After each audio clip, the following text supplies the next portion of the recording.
যেই তেল দিয়ে বিমান আমেরিকায় যায়, সৌদি আরবের জন্য কি আলাদা পবিত্র তেল আছে না? ওইটাই।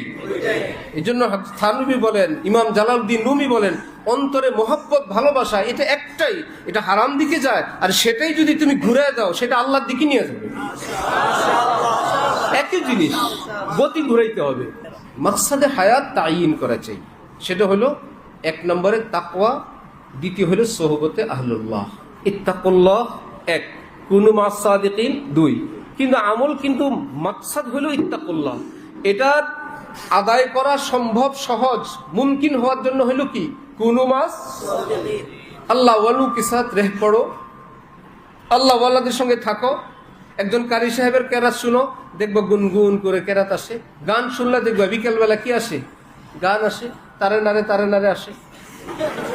শুনছে তারে নারে সারাদিন, এখন তারে নারে আসে। আর যদি একদম কারি বাসের শুনো, অটোমেটিক তোমার মধ্যে বাসে, চোখে পানিওয়ালা করো মানুষ দেখো, দোয়া মুনাজাতওয়ালা দেখো, তোমারও শখ জাগবে, হায় এরকম যদি মুনাজাত আমার আসতো, সুবহানাল্লাহ, এরকম দরদ আমার যদি হইতো হবে। আরেকজন একদম ওই যে বুলবুলে বাংলাদেশের সঙ্গে থাকো, তোমার মনে হবে হায় আমি যদি বুলবুলে বাংলাদেশ হইতে পারতাম। খরবুজা কি যে খরবুজা সে রং পকড়তি হ্যায়, আদমি আদমি বানাতা হয়। সঙ্গ দোষে রঙ্গ ধরে, সঙ্গ গুণে রঙ্গ ধরে। যে যার সঙ্গে থাকে তার রং ধরে। এটা হাদিস শরীফ। কি? আল মারউ আলা দীনি খালিলি। নবীজি বলেন, মানুষ তার একান্ত অন্তরঙ্গ বন্ধুর চিন্তা চেতনার উপর উঠে যায়। যার সঙ্গে উঠে বসে চলে ফিরে, সেই সঙ্গীর গুণাবলীগুলো ভিতরে ভিতরে চলে আসে। ফালইয়ানজুর আহাদুকুম মান ইউখালিল। তোমাদের প্রত্যেকের দেখে নেওয়া উচিত কাকে সে আপন জন বানায়। সে যাকে বানাবে তার গুণাবলী কিন্তু ভিতরে চলে আসবে।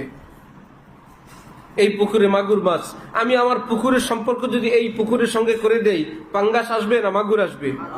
মাগুর আসবে। সেখানে কই মাছ আসবে। সুতরাং আমার মনের দুয়ারটা আমি কার সাথে মিলিয়ে রাখবো, সেখান থেকে আসবে। ইমাম গাজালি বলেন, ইন্নাত্তিবা তাসফিকু মিনাত্তিবা। স্বভাব থেকে চুরি করে। তুমিও আমি জানবো না, যার কাছে থাকবো, যাকে ভালোবাসবো, যাকে ভাবতে থাকবো, তার গুণাবলী বৈশিষ্ট্য নিজের মধ্যে অটোমেটিক আসবে। এই জন্য কাজ আমাদের দুইটা। এক নম্বরে তাকওয়া, এটাই মূল। এই তাকওয়া অর্জনের জন্য সহায়ক হলো আউলিয়া কামিলিনের কি? সোহবত। যেমন ট্রেন তার গন্তব্যে পৌঁছে এই দুই জিনিস দ্বারা।